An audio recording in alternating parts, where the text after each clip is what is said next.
Quero convidar vocês a que possam abrir as suas Bíblias ou acompanhar aqui na tela o texto que servirá de base para a nossa reflexão nesta manhã.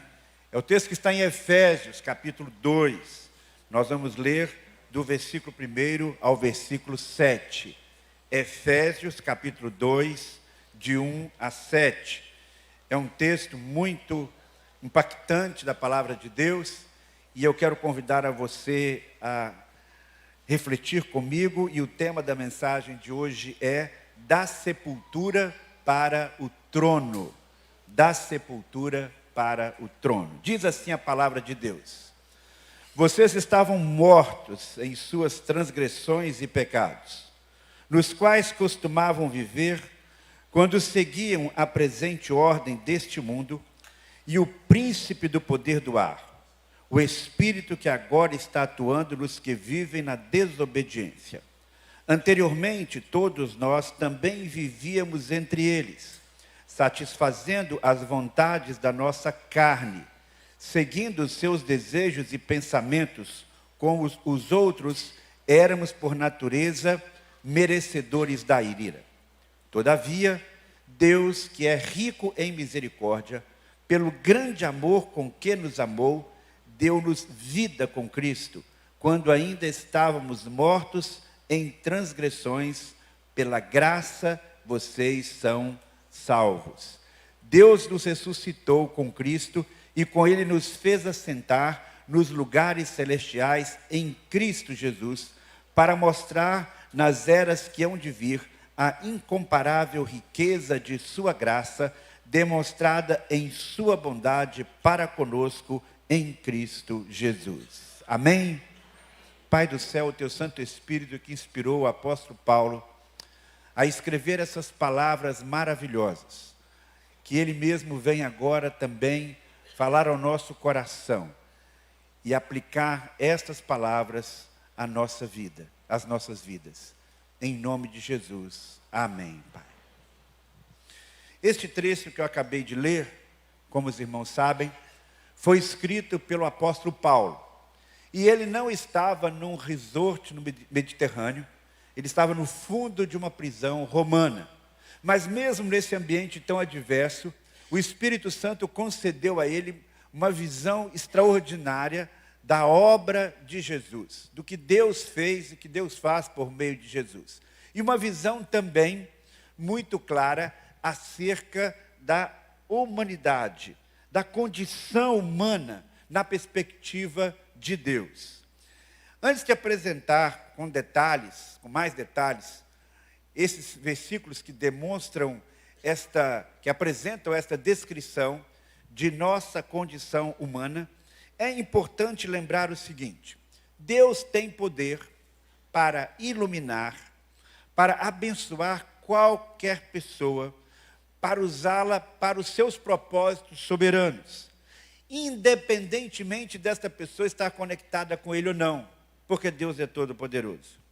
Deus se revela de muitas maneiras, e nós vivemos numa cultura ocidental em que há uma grande influência cristã. Muitas pessoas, mesmo não conhecendo a Jesus, conhecem muitos dos seus princípios, e de alguma forma procuram seguir alguns desses princípios.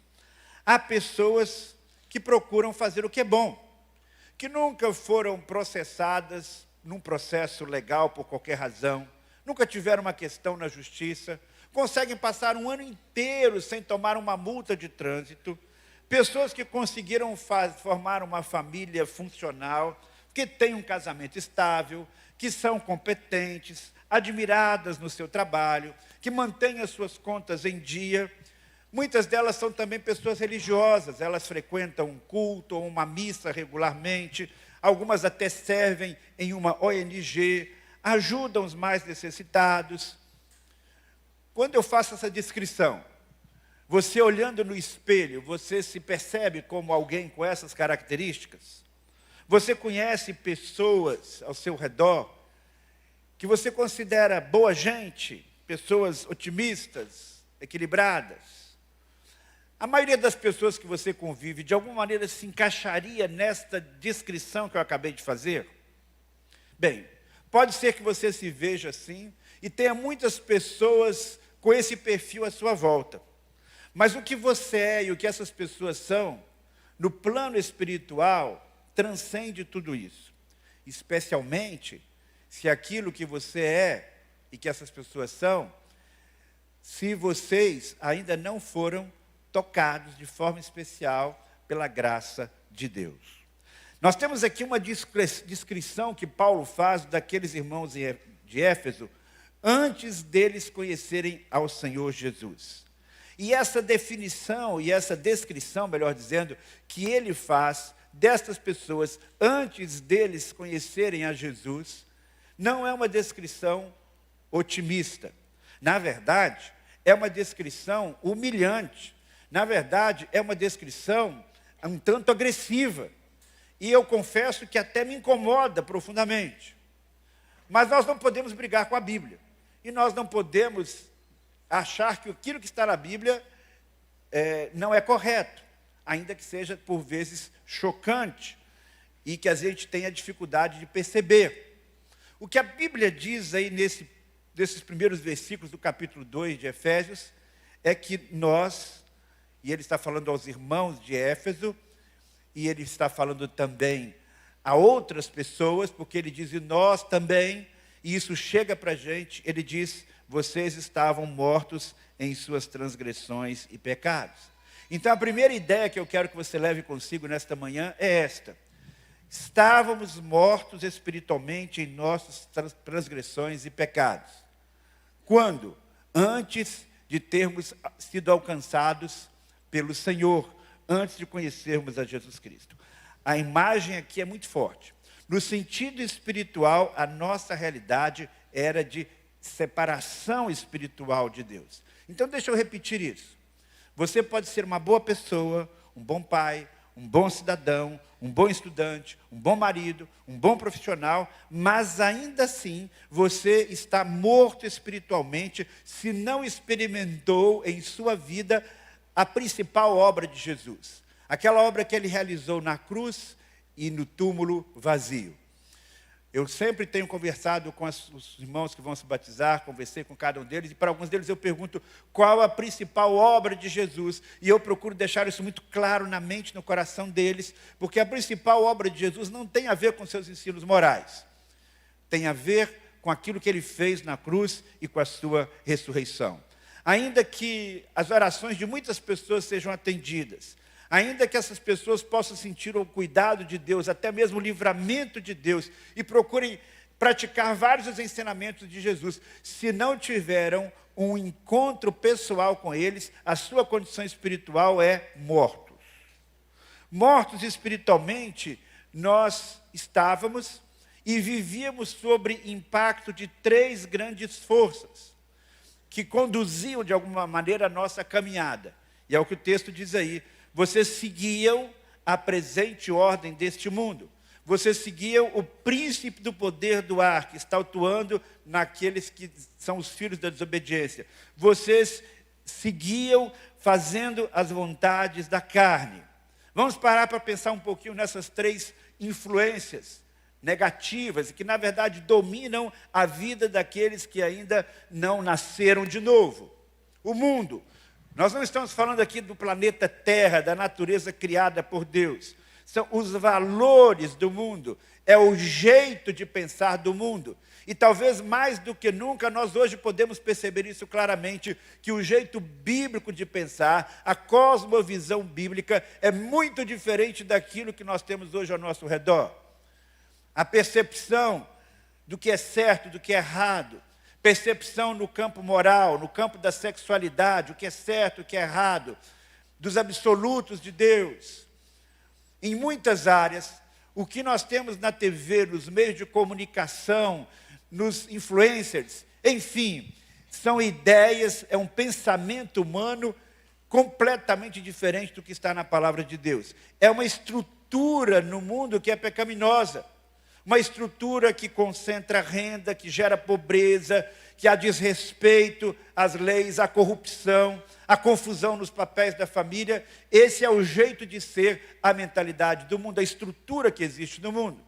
Eu costumo dizer que se nós aniquilássemos todos os poderes demoníacos do mundo de uma hora para outra, se isso fosse possível, ainda assim a gente enfrentaria muito problema por muito tempo, porque aquilo que já foi feito, o estrago que já existe na cabeça das pessoas é muito grande. Mas além do mundo, de um pensamento do mundo, que é diferente do que a palavra de Deus orienta, nós temos o diabo. Não bastasse o mundo, ainda tem o diabo para nos perturbar. E o diabo, então, é aquele que induz a pessoa à desobediência. É aquele que induz a pessoa a acreditar nas mentiras que estão por aí. E a Bíblia fala do diabo não como uma figura mitológica, mas como um personagem real. E tem vários adjetivos para ele. Ele é o pai da mentira, ele é o enganador, ele é disfarçado do anjo de luz, ele é o tentador, ele é o acusador.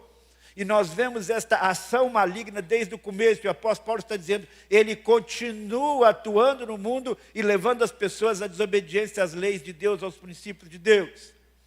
Mas além do mundo e de uma força externa, que é a do diabo, nós ainda temos a carne. Quando nós falamos da carne, nós não estamos falando aqui do corpo humano, não. O corpo pode glorificar a Deus ou pode ser dominado pela carne, bem como o nosso espírito. Então, num corpo que é dominado pela força da carne, isto afeta os desejos, afeta os atos da pessoa. A inclinação é para o egoísmo, para a supervalorização das carências, esperando que os outros possam sempre nos oferecer as coisas sem disponibilidade para fazer. Ou então, quando faz alguma coisa pelo outro, tem uma carência enorme de ser reconhecido. O foco é agradar a si mesmo. Nós precisamos pensar nessas influências que dominam a vida de quem está morto espiritualmente. De um lado, você tem a estrutura social, o mundo. Internamente, você tem a carne. E no meio de tudo isso ainda tem o diabo para conectar uma coisa com a outra. E essas três forças, elas são também os três inimigos do cristão. Elas dominam, ainda que de uma maneira, algumas vezes não perceptível, a vida de quem não nasceu de novo. E elas procuram também nos influenciar. Mas pela graça de Deus, nós podemos vencer. A causa desta morte espiritual. Por que a Bíblia diz que estamos mortos espiritualmente? Por causa das nossas transgressões e pecados. O texto diz, vocês estão mortos em suas transgressões e pecados. Essas duas palavras, elas se complementam quando trazem essa ideia de pecado. A primeira delas é uma palavra grega chamada paratoma, que significa queda, que significa você ultrapassar uma barreira, uma fronteira conhecida. Esse é o caminho, você vai para fora do caminho, você faz uma coisa completamente errada. A outra palavra é hamartia. Esta palavra tem a ideia de um alvo. Você tem ali um alvo, você tem uma flecha, você tem que acertar o alvo. Então, quando você não acerta o alvo certo, você está dando um tiro fora. É como coisas que você não deveria fazer, primeira concepção da palavra. No primeiro conceito, você está indo fora do caminho, indo no caminho errado. E na outra concepção, tem coisas que você deveria fazer, um alvo que você deveria acertar e você não está conseguindo acertar. Portanto, há pecados por omissão e há pecados por comissão. Coisas que você faz e coisas que você deixa de fazer. E a Bíblia diz que o salário do pecado, o resultado do pecado é a morte. Então Deus olha para o mundo e numa perspectiva espiritual, sabe o que Deus vê? Um grande cemitério. Um grande cemitério. Cheio de pessoas espiritualmente mortas. Embora essas pessoas estejam vivas fisicamente, embora essas pessoas estejam vivas emocionalmente, embora essas pessoas possam fazer coisas boas, essas pessoas podem contribuir para o progresso, mas ainda assim estão desprovidas de vida espiritual. A Bíblia diz então que este mundo e que essas pessoas estão debaixo da sua ira. Mas como, pastor, ira? O texto diz aí que nós somos, que esse mundo é merecedor da ira, éramos por natureza merecedores da ira. Não dá vontade da gente arrancar essa parte da Bíblia? Né? Pai, Deus está sendo aqui muito duro. Como é que diz aqui, merecedores da ira? Isso aqui está uma coisa radical demais. Vou arrancar isso aqui da Bíblia. Mas a gente não pode fazer isso. Então a gente tem que tentar entender, procurar entender o que é. A Bíblia nunca diz que Deus odeia o ser humano. Você não vai encontrar esse conceito. Por quê? Porque Deus é amor. Mas a Bíblia diz que Deus se ira contra o ser humano. E essa ira de Deus não é como a ira humana. A ira humana, geralmente, ela é resultado de uma explosão de raiva, de alguém faz alguma coisa que você não gosta, diferente daquilo que você esperaria, atrapalha os seus planos, desrespeita você, então você se ira contra aquela pessoa e age por impulso. Assim é a ira humana. A ira de Deus não é dessa maneira. Repito, Deus não odeia o ser humano. O contrário do amor é o ódio ou a indiferença, e não a ira. A ira, no caso da ira de Deus, significa repulsa a tudo que é mal. Significa, por causa da sua santidade, um incômodo profundo com tudo aquilo que traz sofrimento para a própria pessoa e para o próximo.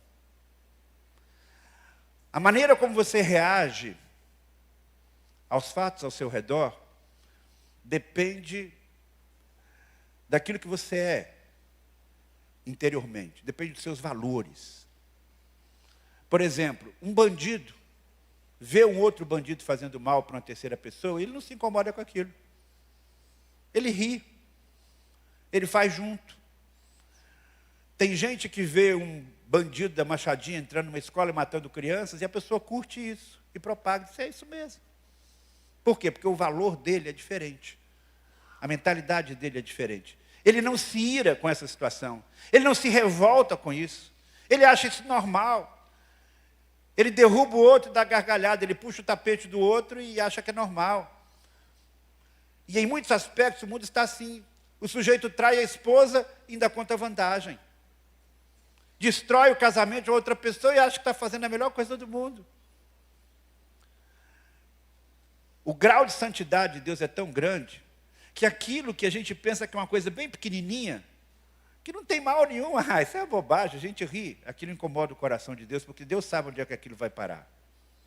Deus sabe que coisas terríveis começam com coisas pequenas. Deus sabe que o mal tem que se cortar pela raiz. Então, quando Deus vê aquelas pessoas que Ele criou, seguindo o caminho da desobediência e não se importando muitas vezes com isso, não tendo consciência disso, e Ele sabe o resultado disso na vida da própria pessoa, que isso vai destruir a vida da pessoa, e quando Ele vê esse resultado na vida de outras pessoas, Deus se ira. Entende?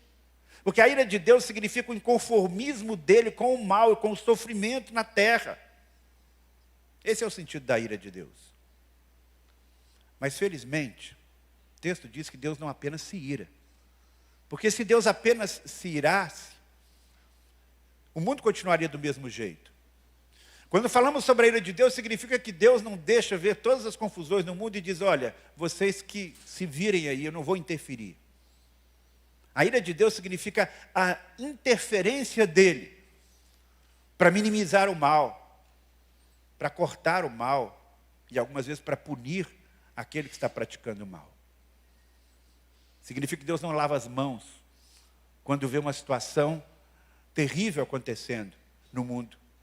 E um dia será o dia da manifestação da ira de Deus no juízo, quando Ele vai julgar toda a humanidade. O texto, porém, não para aí nesse versículo que fala sobre sermos por natureza merecedores da ira. O texto fala, todavia, algumas outras traduções dizem mas, e felizmente existe esse todavia. Felizmente existe esse mas, porque senão o que haveria seria apenas condenação. O que nós vemos aqui, meus queridos irmãos, é que todavia, mas, Deus que é rico em misericórdia, pelo seu grande amor com que nos amou, deu-nos vida com Cristo, deu-nos vida, ressuscitou-nos com Cristo, e com Ele, com Cristo, nos fez assentar aonde? Nos lugares celestiais em Cristo Jesus. Olha que mudança radical. Você está numa sepultura, você está morto espiritualmente, mas você recebe a bênção da salvação em Jesus. Você crê em Jesus. Você sai da sepultura, vai passando por um processo maravilhoso e vai sentar nos lugares celestiais, junto com Cristo Jesus. Da sepultura para um trono, porque é no trono onde Jesus está. Você não tem que bater no peito e dizer, eu estou no trono. Não, porque quem levou você para o trono não foram as suas boas obras, não foram as suas decisões maravilhosas, não. Nós estávamos mortos em nossas transgressões e pecados, e experimentamos a bênção da ressurreição, uma bênção semelhante à vivenciada por Jesus. Não a ressuscitação temporária, como aconteceram com aquelas pessoas que foram ressuscitadas no Antigo Testamento, ou como aconteceu com Lázaro, com a filha de Jairo, a filha da viúva de Naim, que voltaram a viver, mas depois morreram novamente, porque voltaram num corpo corruptível. Nós temos em nossa vida um processo semelhante ao que aconteceu com Jesus. Ele morreu efetivamente, mas ressuscitou e foi chamado à presença de Deus. É interessante que esse texto não diz que nós vamos ainda um dia reinar plenamente, mas o texto usa o verbo no presente. Ele diz, ressuscitou e nos fez assentar nos lugares celestiais. Eu ousaria dizer que a gente tem uma espécie de avatar no mundo espiritual. Que você tem lá uma força, um poder representando você ali nessa nova vida. Existe um mundo invisível, existe uma batalha espiritual e nós estamos nesse mundo invisível. Num lugar de honra, num lugar de vitória, porque foi onde Jesus Cristo nos colocou.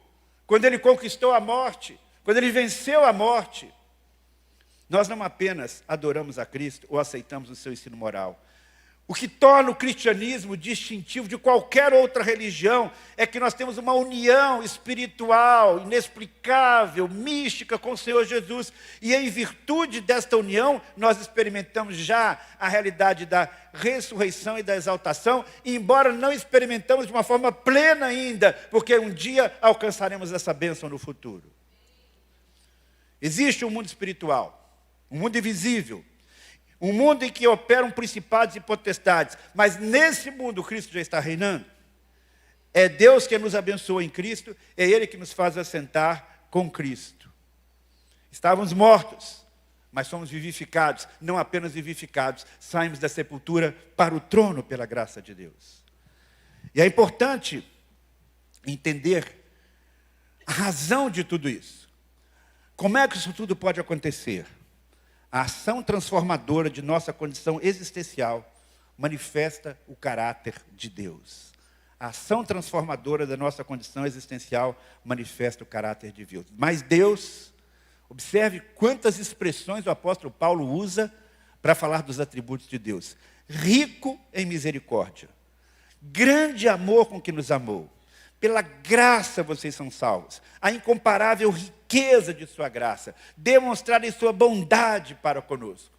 Apenas nesses poucos versículos aí, nós temos tantos superlativos, procurando, de alguma maneira, explicar a grandeza dos atributos de Deus e o que motiva Deus a agir assim a nosso favor.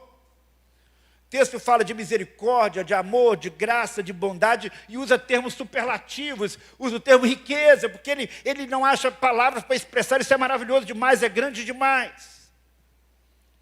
Quando ele fala sobre misericórdia, existe uma diferença entre graça e misericórdia. Misericórdia significa que você fez algo de errado, mas que não teve a punição adequada que merecia por ter feito algo errado. Isso me faz lembrar uma história que eu já contei aqui, mas acho que vale a pena relembrar, de um soldado dos batalhões de Napoleão Bonaparte que desertou, que fugiu da luta, foi capturado, e a sentença para os desertores era a morte. E a mãe dele resolveu ir até Napoleão Bonaparte dizer, por favor, eu estou aqui, clamando por misericórdia para o meu filho. E aí o comandante francês disse, o seu filho não merece misericórdia. E ela disse, o senhor tem toda a razão. Ele não merece misericórdia, porque se ele merecesse misericórdia, eu não estaria aqui pedindo misericórdia para ele. Ele percebeu a lógica daquela mulher e deu misericórdia para aquele soldado, livrando da morte. É assim que Deus faz conosco. Deus age conosco com misericórdia, a partir do momento que nós cremos no Senhor Jesus. Mas além disso, Deus age conosco com graça. Graça é um passo além. Graça é dar muito mais do que nós podíamos imaginar. A misericórdia tem a ver com não punir. Graça tem a ver com algo mais, algo que é dado para além de qualquer expectativa. Algo que chega a ser injusto. E aí eu volto a contar aqui uma história que eu também já contei, mas eu gosto muito dessa história, pode ser que alguém aqui não a conheça, então, especialmente para você. Imagine que você está indo aqui na Aldeota, andando com seu carro novinho, você acabou de tirar da concessionária.